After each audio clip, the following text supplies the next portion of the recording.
it's a fallacy. It's a myth. It doesn't exist because the only hard part, as you know, is getting up and getting to the gym when you don't feel like it, or like getting out of bed in the morning. Like, oh, it's gonna take me forever to just wake up. I'm gonna feel shitty forever. You think that in your mind because you feel shitty in the moment. Like you're tired. You want to hit the snooze button. But the second you're up and you're on your feet and you have to throw some water in your face, you don't even want to go back into bed. You're like, it's fine. Like, we're up. Things are fine. But it's the same thing with everything else. And the number one thing that I've realized has really helped me and people and other people with this is to make it as frictionless as possible. Listen, people, this concept will change your life. All right, ladies and gentlemen, welcome back to the 26th episode of the Conscious Cast. And as you can see, we are in our own studio that we own, right, Jason? Right. Of course. Of course. No, we're fortunate enough to be in a very nice studio provided by Central Connecticut State University. And, this is probably going to be the new place where we do podcasts from the foreseeable future.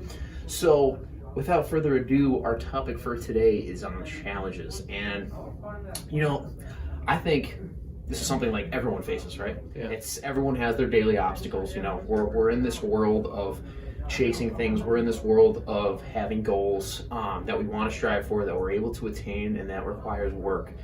And so today, I was on my way over here, and I was like, dude, we should talk about challenges today, because boy, oh boy, did I have I have a hella big challenge in front of me, and it's like this paper I have to get done.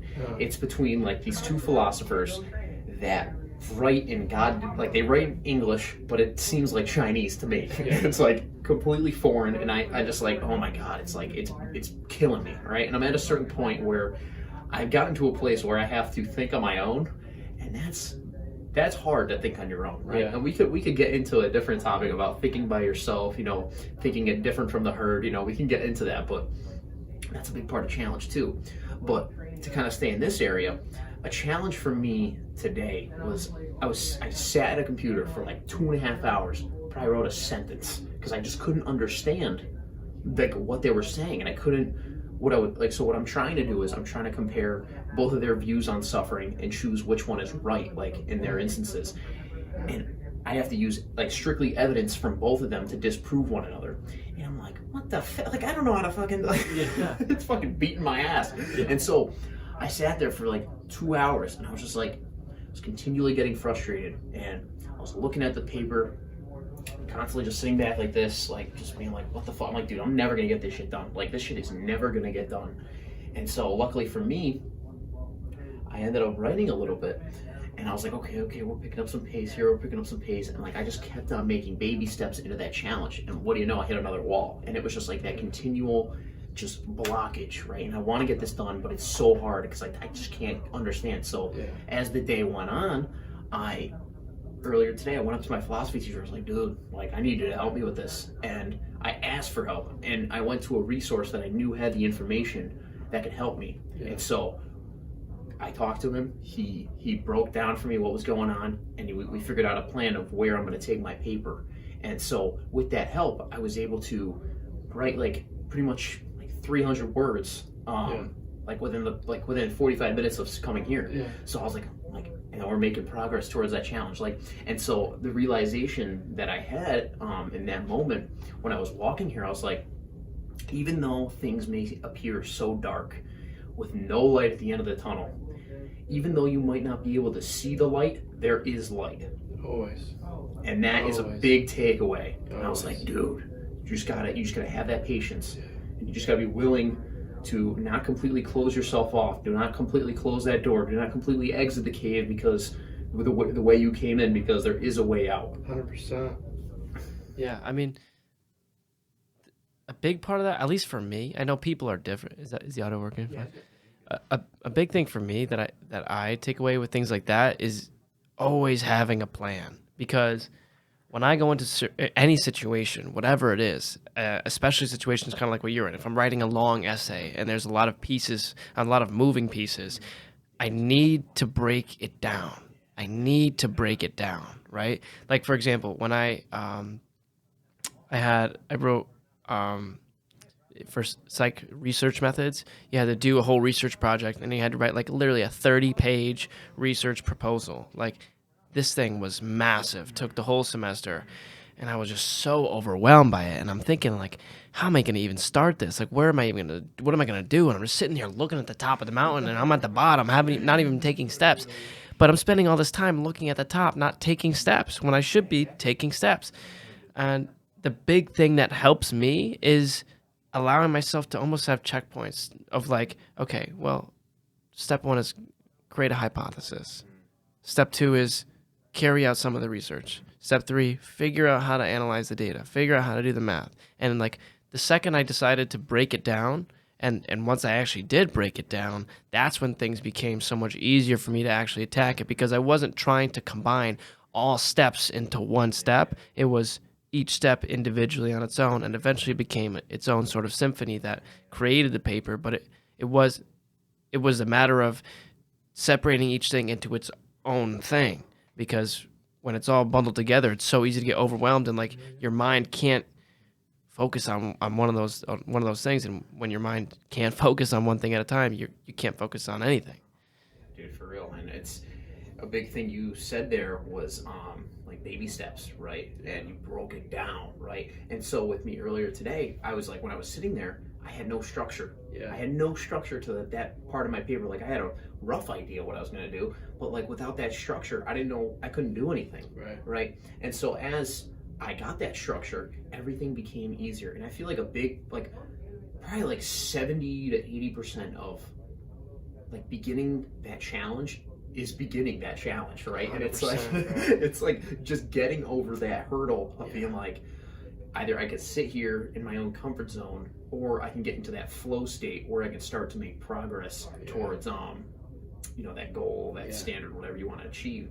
And so like, I don't know, like being in college, that's one of the big perks, that you gain, or if you take advantage of college, and you really like adopt yourself and like put your head into it, like with all these assignments, and you can really get a lot of great skill. And just regardless of college, it can give you so much, just this type of like what we're describing right now. You can apply it to so many areas, whether it be working out, whether it be learning something new, like learning a new craft, like so many new things. And like, do you like what throughout your life, like what are like some of the big challenges that you have like faced and then like overcome? I know it's kind of like a big question to throw at you, but Well, I think honestly, kind of tying in your question to something else that you made me think about was like in terms of overcoming challenges, is my biggest thing was building habits that I could maintain, because I was the kid, much like everybody else, where I would want to get my room clean. So I would clean my room. It would be spotless for a week. And then for 6 months following that, it would be an absolute disaster. I'd want to get in the gym, put on some muscle mass. I would get in the gym for a week, go super hard for a week, be in there 2 hours every single day. And then I wouldn't touch the gym for another 6 months. And it's the same process over and over again, not actually getting results. So what I realized was, sorry. I can cut this out. You're fine. Okay. Just tell me. There's a fucking dick on this. Right here. Do you see it? Okay, for those who are watching this, there's a window to our left, and some dude like drew a fucking cock on. Yeah, I'm trying to think, and I see a cock on the window. Okay. So, but the big thing that is it working? The number one thing that I realized that you touched on was like, just start. Like going to the gym, right? It's the easiest thing to understand. Like, and you're right, it does sound so overly simplistic, but like everybody knows the only hard part is getting up, putting on your clothes, and driving to the gym. Because once you're there, it's not really anything, because you're already in it. It's like the thing that actually takes that. You know what activation energy is? It's the amount of energy needed for a cell to fire, right? For a neuron to fire, right? So like in order for a neuron to fire and go off, there's a certain amount of energy it needs to be provoked and then to go. yeah, they call those like transmitters, right, or something. Neurotransmitters. Yeah. Well, that's different. But yeah, something like that. Yeah. But it's the same thing with your brain, where it's like once you get over the hump of, okay, this sucks, and transitioning from either sitting down to getting up and doing the thing that you want to start doing, that's it. right? But most people think that it goes like this. Most people think that, okay, if I want to go to the gym and work out, the amount of energy it's going to require from me mentally is going to be here, here, here, here, here, here, here, here, here, here, here. And it's just going to keep going up because you're at the gym, keep working, keep working. And logically, it kind of makes sense, but it's not it. It's here and then that. It's straight up, straight down, right? How do you maintain that steady line? It's a fallacy. It's a myth. It doesn't exist because the only hard part, as you know, is getting up and getting to the gym when you don't feel like it, or like getting out of bed in the morning. Like, oh, it's gonna take me forever to just wake up. I'm gonna feel shitty forever. You think that in your mind because you feel shitty in the moment. Like you're tired. You want to hit the snooze button. But the second you're up and you're on your feet and you have to throw some water in your face, you don't even want to go back into bed. You're like, it's fine. Like, we're up. Things are fine. But it's the same thing with everything else. It's the same thing with learning how to read every day, getting the habit of reading every day, getting in the habit of meditating every day, getting in the habit of working out every day. It doesn't suck throughout working out. It sucks going from sitting down in your bed to walking to the gym or getting in your car and driving to the gym. That's the part that's actually the hardest. And the number one thing that I've realized has really helped me and other people with this is to make it as frictionless as possible. Listen, people, this concept will change your life.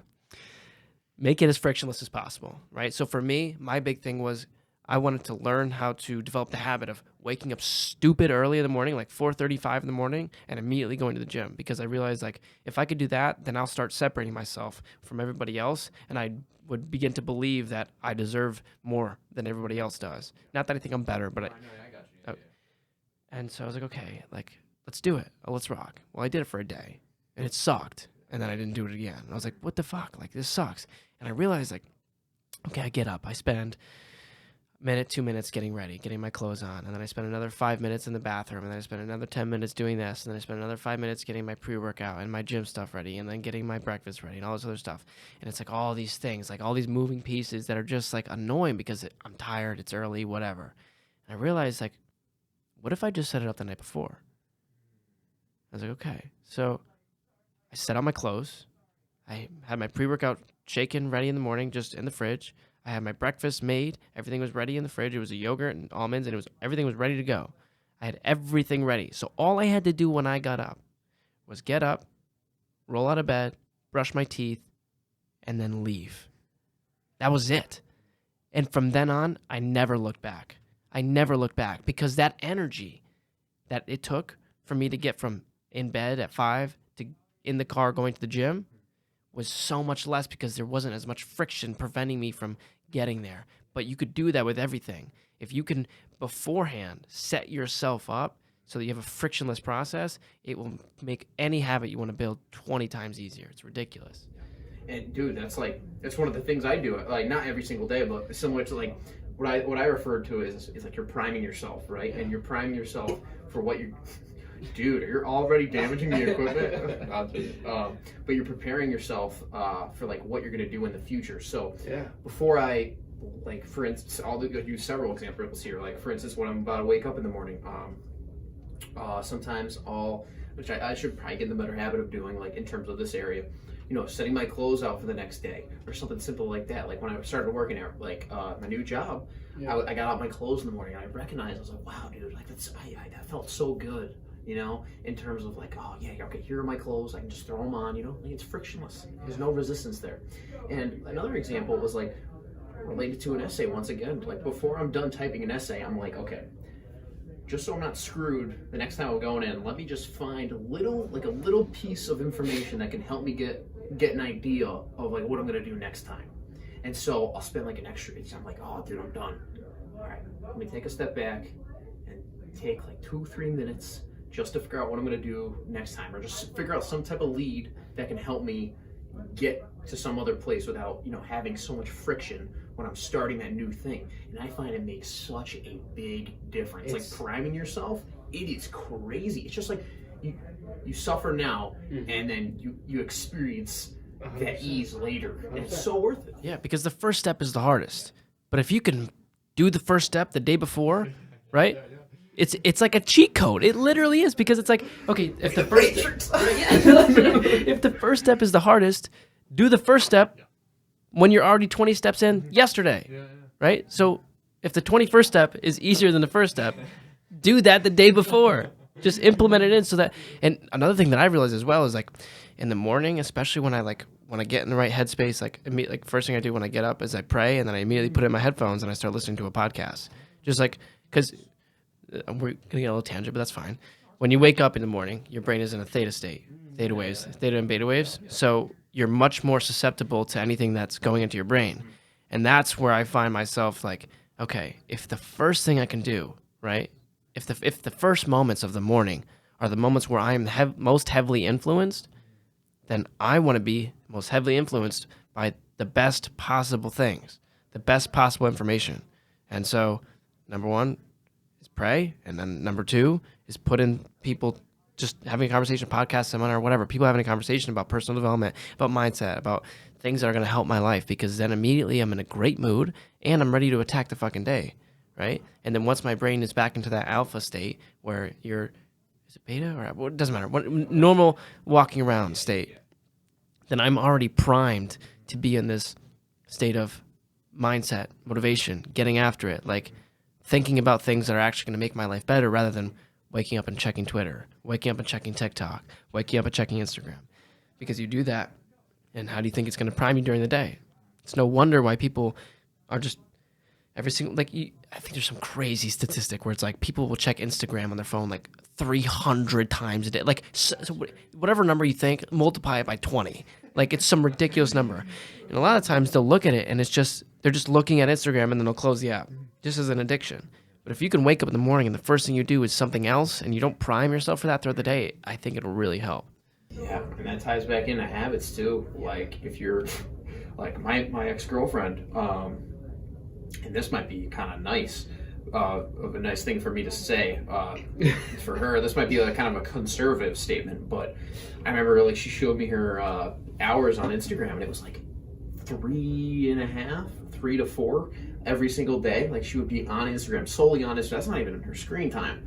I was like, what the fuck you doing, dude? Like I was like, I didn't say that to her, but I was like, have you tried to like stop it? She's like, no, it's not an issue. I'm like, I don't know. If you're spending like 3 hours staring at your screen, you know, like solely on one app, it's going to have effects on your life in terms of comparing and judging others, you know, based on judging yourself. Yeah, exactly. But you know, that's a whole nother thing. We'll save for another day, like in terms of specifically social media. But it's once again also limiting those areas that are so easy, like limiting areas of distraction, right? So like if you're writing an essay hypothetically and you're just like, you get that like spontaneous feeling to just be like, oh man, I want to take a break. Like I need a dopamine rush, right? Whether you fucking hit your vape or you fucking, I don't know, you go on your phone or you need to talk to someone. I mean, obviously those things are okay, you know, and they have their place in time. But if you're kind of like, if you're just like, for instance, today I was like, I was having a conversation with my boss one time, but he was like, yeah, dude, back in high school I would do homework for like 10 minutes and I feel like a boss, and then just like go chill out on my couch for like an hour, because then like you would do it like, you know, because you feel like you deserve that relaxation time for doing it. Yeah. And which is valid to some extent. But if you're doing like a small amount of work and then you're like, I'm gonna chill for like 3 times the amount of time that you were working on that assignment, you're not gonna get a lot of stuff done. So like kind of bringing it back, if you can be like, okay, when the spontaneous feeling comes up, I need that discipline. I need that habit of being like, no, we're not getting sucked in by this. We're not going to act on this feeling. We're not getting sucked in by this. We got to stay here. We got to stay grounded. We got to stay disciplined. And with that, it's going to be hardest the first time, but as you continue to do it, it should get easier and easier and easier. But once again, so for instance, on Instagram, like I used to go on like social media, YouTube, as soon as I woke up in the morning. You know, very similar to a lot of other people that are our age, right? They instantly get on social media as soon as they wake up. And so one of the strategies, like this is what worked for me. I'm not saying it's going to work for you, but I've done this for every single social media app that I've been like not addicted to, but like heavily. I spend a lot of time on. Yeah. I would just set a time period. I'd be like, okay, I will not get on Instagram until 10 a.m. this morning, right? And so I did that for like however long I did it for. And I moved it to 12, right? And I didn't get on until 12. But I got those urges to get on at 10. And I was like, no, 12. And I set that standard. So right now for me, Instagram and Snapchat, I don't get on until 7 at night, at least, right? And then I get off. Like it's okay to get off like at like 1 or 2 a.m. You know, whatever. Like as soon as I wake up the next day, I'm like, no, right? YouTube, it's usually 1, like because that's. I usually kind of love YouTube. YouTube, I gotta stick with, you know. Yeah. But I set that standard, and like it's crazy because once you minimize all those distractions, you become so much more productive. And it's like, what the fuck, dude? Yeah. It's a cheat code. Yeah. It's like in a world full of distraction, those who can stay focused will make the most progression. Yeah. Dude, the big thing for me with this was like, I kind of just burned it all up. Like for Instagram? That's cold turkey. Well, sort of. Okay. Like for Instagram, I was so addicted. Like I'm not gonna even try and fluff it up. I was addicted. Like probably spending as much time as your ex-girlfriend did. Like just scrolling through, comparing myself. It's like, damn, like I fucking feel like shit every time I use Instagram. Like no wonder I'm spending 3 hours a day scrolling. Like, oh wow, he's more jacked than me. Oh, he's taller than me. Or he has a prettier girl than me. Like God, I can't bag a girl like that. Like oh my god, I'm not as good as this way. I'm not as good as this person. Like, of course you're gonna feel like shit. So I was like, fuck it, I'm done. So I literally went through and I unfollowed every single person. Everybody. And then I went back through and I looked at people's accounts, and if you had posts that inspired me to be a better person or that educated me on something that didn't make me feel like shit, I would follow you. And I followed 7 people. 7. From that day on, every time I checked Instagram, I was like, oh, I'm not getting that dopamine hit. And over the span of a week or 2 weeks, I just stopped really using it. It's like I didn't like. I follow Manchester United. I love Manchester United. They post about updates on the teams and transfers and things like that. But it's like, I'll go on to check the news on like stuff that makes me feel good. Like it's not like negative in any way. But that was like because I burned the boats. There was no turning back. I even unfollowed my best friend. His name's Alex. I unfollowed Alex. And everybody, so I did that solely for the reason of, because I don't really compare myself to him because he's my boy, but I wanted it to be to the extreme. Because especially when I'm talking to people, they're like, I don't understand. I'm like, why you can't just follow me? Like, I don't understand. I'm like, if I don't follow Alex, I'm not following you, okay? And if I follow Alex, then we'll have the conversation, okay? How's that sound? He's my best friend. Like, I'm not even entertaining this. Side note on that. This conversation comes up all the time whenever people are like, dude, you only follow 9 people. What do you think, you're just better than them? I'm like, you don't have to follow me either. I don't give a shit. I don't. But here's the thing, is the conversation always comes up, and I try to help people become more enlightened with this, which is like, okay. Sorry. Sorry, no, I was like, I thought. Can you imagine this whole time? But I try to help people become more enlightened on this sort of topic because it always comes up whenever they ask me about why I'm only following like 7 to 10 people on Instagram. And it's like, but Jay, like, why don't you follow people, especially your best friends? Like, how are they supposed to know like that you care about them? And I'm like, listen to the question you're asking me right now. I'm like, think about it. They're like, I don't understand. Like, it's rude not to follow somebody. I'm like, is it? I'm like, if I give a shit about your life, if I care about you, if I love you, if I really want to know how you're doing, I'll ask you how you're doing. Even if you need me, look at this. if you need me to like your posts, to comment you're so pretty, to share it with other people, to do all these interactive things on your social media, in order for you to know that I care about you, you have problems, not me. That's not a me thing. And you need to figure out where you're so insecure that you need other people to comment, like, share, etc., for you to know that they care about you. Because in reality, if your relationship is tied to somebody else exemplifying it to your fans and followers and making you feel more significant, that's twisted and that's broken. Dude, for real, man. It's big thing I realized there was like when you said that, like what you indirectly implied was like okay, they place so much value on that follow. It's crazy. Right?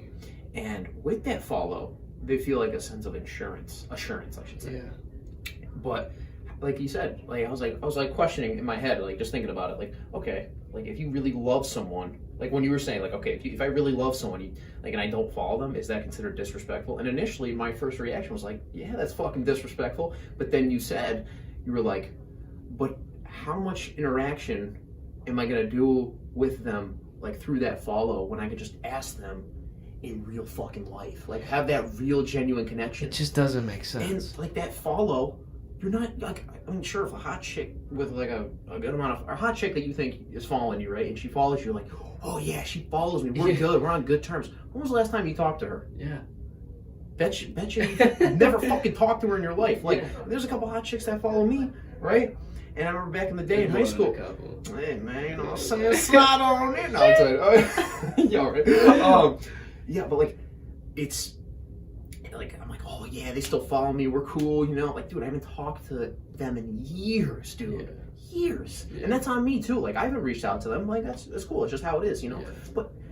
But like, I've noticed that I'm even naturally programmed to like that follow, you know. And it's just like, it's that childhood programming that has been ingrained within me, like that I ingrained myself with when I first got on social media. Like, I valued followers, I valued subscribers on YouTube. Like, I don't give a shit about followers, I don't give a shit about subscribers. You think I keep doing YouTube? I have more videos than subscribers. Put that into fucking perspective, all right? And I'm the only dude that is proud of that, all right? There's, sure, hell yeah, man, you know? But like, that'll change soon. But you know, it's cool. It's like, once again, like, I don't care. Like, it's cool, you know? Like, once again, one thing that I wanted to touch on with the whole social media thing is, like, you know how, like, that you touched on this as well, like, dude, one more time, no, I'm joking, whatever, like, your interests are, the algorithm will reflect that back to you, right? And similar to the social media algorithm, your attention and what you place your attention on is like not simultaneously, is like nearly exactly the same thing, in the sense that what you place your attention on will continuously show up in your reality over and over and over and over again. I think about that all the time. Yeah, dude, it's like social media is such a practical manifestation of that, like 100%. of like how our bodies work. I couldn't like, agree more. Dude, and once you realize that, you'd be like, okay, how can I use this to my advantage, right? In a sense, like, you're not using, like, when I say use this to my advantage, how can I use this to help myself grow in better ways, right? Like, how can I, okay, let's just say you're addicted to porn, you're addicted to fucking being on social media 24/7, you're judging, you're comparing, and you feel like shit. You're not going to the gym, you're not doing, you're just consuming, you're not producing. How do you make that shit? I'm asking you this. How do you don't have to base it off this question, right? Like, similar to states that we have been in within our lives, right? Feeling inferior, not feeling we're doing anything for ourselves, right? Like, what is that? Like, how do you get over that, the first step? The way to change your brain and the way to change your thoughts is through implementing consistent new thoughts. Your brain is a program. It's just like a computer. Your subconscious mind controls over 90% of the things that you think about on a daily basis. And if you feel like shit and you complain all the time and you're in a bad mental state all the time, it's because your subconscious mind is that. It's shitty. But how do you change your subconscious mind? You change your subconscious mind through repetition of new thoughts and ideas, right? So, like, take me, for example. I'm not going to get into the specifics of who and why and whatever happened, but I grew up in a household that was very, very negative, and it reflected on me with my relationships with my friends in school. I was a negative person. People didn't want to spend time with me. That's on me, right? But how do I change that? Okay, so what I did was, starting senior year of high school, 90% of the time when I was home, earbuds were in. I was listening to a podcast or a seminar or something else, because through the repetition of new ideas, through new positive mindset, through all these things that were making a shift in my subconscious mind, my outward reaction to life, to people, and in my moods was drastically different. It took time, yes, but repetition of new ideas is what will change your entire life. Change everything. Yeah, dude. And yeah, it's like similar to me, like, I said this in a YouTube short, like, the only way to change your subconscious mind is through your conscious mind. So you have to make, like, your subconscious is not going to change like that, right? That, like you said, it's that programming, it's that underlying programming. And sure, I'm sure it could be changed subject to the environment, like some type of external factor could come in and change, like, your, you know, whatever, I get it. Like if you're really trying to make a practical change, it has to be done through your conscious mind. And like once again, like that's a great example. I didn't even really think like about something like that. Like you're in a negative environment, put the earbuds in, and that way, like You change your environment. change your environment. You change what you change. You change the consistent thoughts that are entering your brain. And honestly, if you don't like that, like I'm a freak sometimes when it comes to this stuff. Like all day 24/7, it's just earbuds in and I'm just obsessed. And that's why I'm doing what I'm doing, and that's why I'm going to be great at what I'm doing. That's why I'm confident in what I'm doing. But for the average Joe, like the number one way to do that is to cut out your shitty friends. 90% of the time, the people you're being influenced by are the people you spend the most time with, right?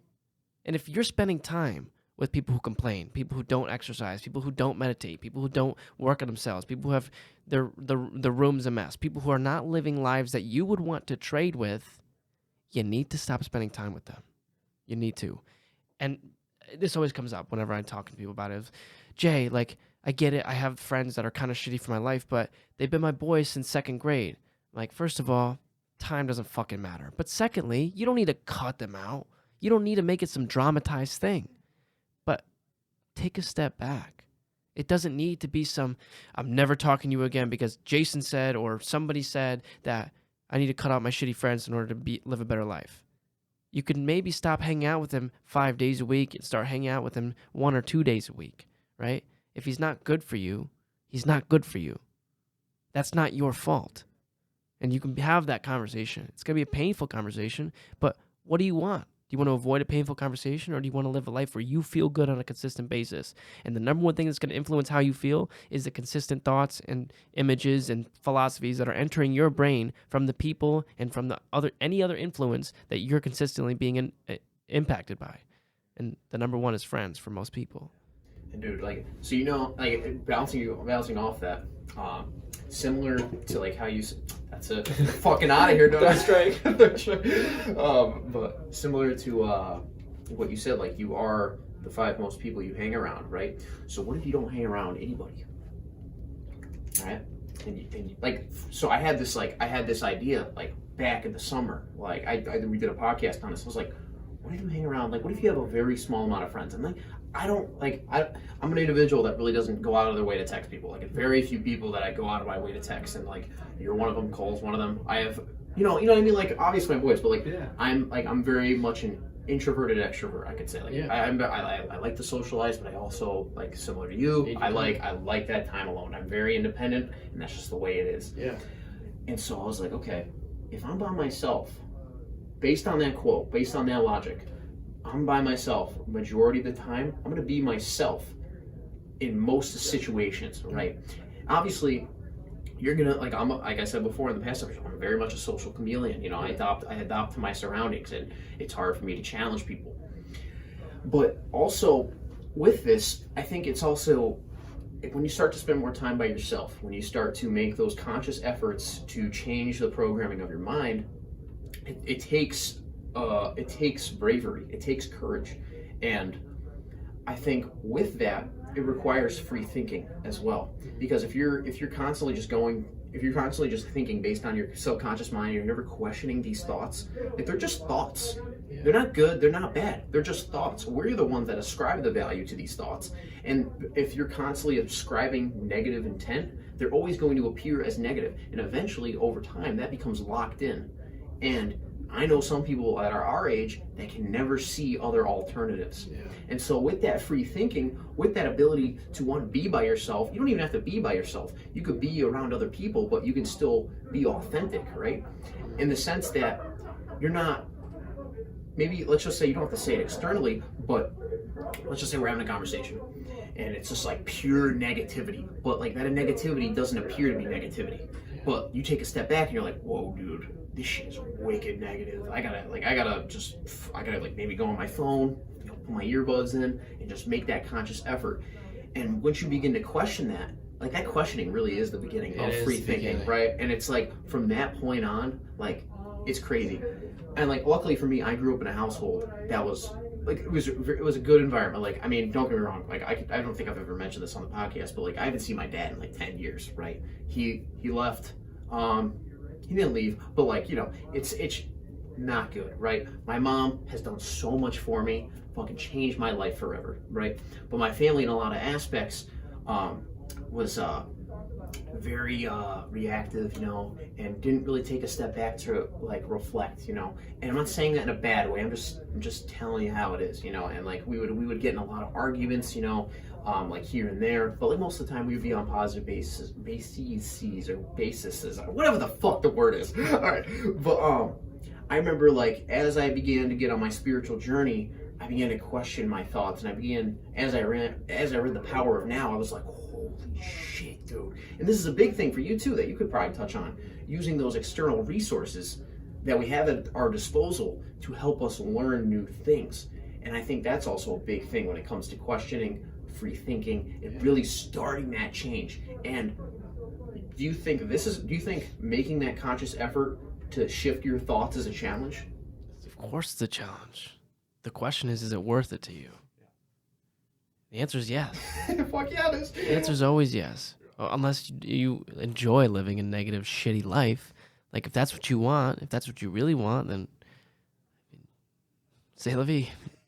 But I don't know. At least for me, it's like, if you are in a spot where you feel shitty all the time, you're not in a good headspace, you're not living the life you want to live, but you have a phone at your disposal with YouTube for free, you have unlimited influence. I don't have good friends. I don't have good family. Okay? Listen to other people that you don't need to be in direct contact with.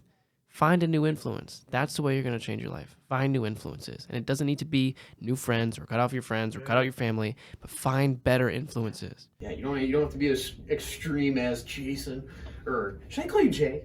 Yeah. Okay, Jay. Yeah, I prefer that. You don't have to be as extreme as Jay, but sometimes that's the case. Sometimes you gotta go fucking cold turkey. I mean, like, maybe not go full cold turkey, because it's been proven to not work the most. Yeah. But like, for instance, for me, like, I went cold turkey, not eating meat, and it worked. Like, just something like that. Like, I wanted to make the change, and I was like, yup, no longer, and it worked. But for a lot of times, it doesn't. Yeah, I think when it comes to challenges and just like getting to where you want to go, I think a big thing is willing to put in the effort, you know. And it's like like a lot of people don't want to do school, right? Which I get, I totally get. And so they venture into new areas because they don't find school intrinsically satisfying. And I think you got to find that intrinsic purpose, right? Like for me, school intrinsically motivates me, right? It intrinsically satisfies me. And I like, no matter how much I dislike doing assignments, I get that satisfaction, and I want to keep going, and I want to reach the highest standard possible. Same with YouTube, same with like pretty much a lot of the areas I have interest in.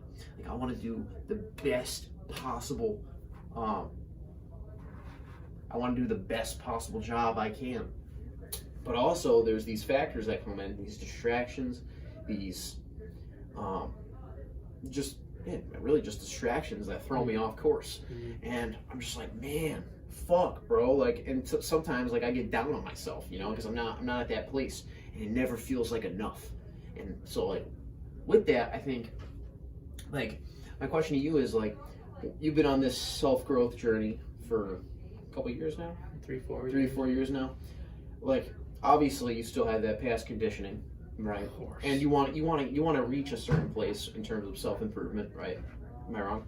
Well, I mean, in my eyes, there's no end. Okay, there's no end. But do you have like certain places that you like? Okay, I should say, like, do you have goals in terms of self-growth? Like, obviously, like, okay, once I reach this goal, I'm gonna go for this goal. Yeah. Okay. So like, have you ever set a goal and then you've relapsed or something like that? What do you mean?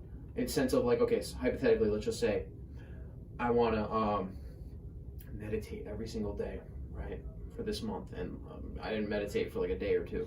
Would you ever, like, I'm not saying you were in this example, but I'm saying, like, has anything ever similar happened to you, like, in that type of circumstance, in terms of self-growth, where you've like felt that like inferiority, where it was like, damn, bro, I'm not doing what I'm supposed to be doing, you know? Like, yeah, you felt that? 100%.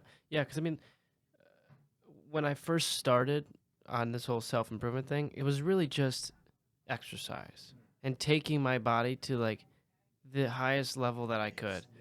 Like, dude, like I I put in the amount of calisthenics I did, like the amount of push ups and pull ups and sit ups I did was sick. Like it was sickening. Like it was just David Goggins in my ears, 24/7, just getting after it. Like I think that was just kind of like the kickstart to like personal development, and I really just mistook like I had motivation mistaken for the proper mindset towards life. But of course I have relapses, but like of course there's gonna be times where like I fuck up or I miss a day or whatever. But my rule is never miss twice. Never. There's never. I don't think there's ever been a time I missed twice. I don't think, and the reason why I think honestly, like, it's because of my identity. And Tony Robbins talks about this a lot. He talks about identity in this way. He says the strongest force in the human personality is to stay consistent with who we believe we are, right? And so if you identify yourself as somebody who never misses twice, as somebody who exercises every single day, and if you miss a day, you're back in the next day and you stay consistent, you're going to keep that. You're going to keep that word to yourself because that's who you are. And it's not something that's necessarily tangible, like, oh, like you can't feel it, you can't touch it. It's you. And until you decide that you want to live a better life and you want to identify somebody that lives the kind of life that you would actually value, you're not going to stay consistent with that identity because you don't actually possess it. I think, yeah, I just think that's number one. Yeah, dude, and it's like who we think we are. And I obviously like I've discussed very deeply on this channel about like who we think we are versus who we actually are, you know? And I think a lot of people when they see that type of content, maybe not on my channel, but like that, like where they kind of compare like, okay, who we really are beyond our thoughts, right?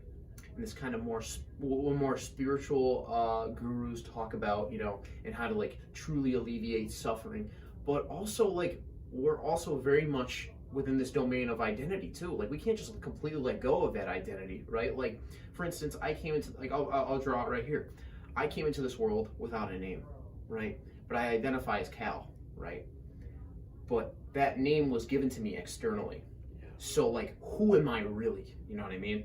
And that kind of there is, I find that fascinating, right? And we can always do another topic on that episode. But I think a lot of times people, and this is what I caught myself doing when I got into this like self-growth type of journey, right? Was like just completely denying the self, right? Completely thinking I'm just pure consciousness in this moment, here and now, and I just have to be still and never do anything, right? But I love to do things, right? But I also love to like sit and be still at the same time. And you got to find a balance there, because I thought like watching different YouTubers and like spiritual gurus that like doing things would bring me suffering. Like one of the big things in Buddhism is like to completely eliminate suffering, you have to eliminate your desires, right? And your attachment to those desires. And just be like purely blissful, still in the moment. Like obviously I'm not a fucking Buddhist scholar, okay? But you know, you get the gist. But through striking a balance between that, like, okay, my beingness and my doingness, right? My doingness is that identity, and my beingness is who I actually am underlying that identity. I think if you can strike that balance between the two, not only will you be more happy, peaceful in the moment, but while you're also striving for these goals and believing in yourself, right? And you want to achieve whatever you want to achieve, it will become exponentially not easier, but maybe you'll become exponentially more consistent, and then therefore through that you'll get to those goals faster than someone who doesn't have that beingness. And you'll enjoy the process. Yeah, fuck yeah, dude. Yeah. I mean, that should be everyone's. If you want to talk about goals, that should be everyone's goal. Fuck the goal. Doesn't matter. The goal doesn't matter. Like once you set the goal, what does it mean? It doesn't mean anything, because now you're here. Now you're alive. Now you're in the moment. Now you're making progress. We're just gonna focus on the goal? No. You're gonna focus on what you're doing. And if you're not enjoying the process, if there's no bliss, if there's no good emotion in the process of the pursuit of the goal, whether you meet it or not, you're missing the whole fucking point. I think that's a great place to put a cap on this bottle for this Wrap it up. episode. So, thank you all for joining us for Conscious Cast episode 26. Did you have any final thoughts you'd like to say, my boy Jay? Don't regret today, tomorrow. Think about that. Hell yeah, I know I will. So, all right, man. We're clocking out. Always a pleasure. Always a pleasure. See you guys on the next episode. Peace. Bye.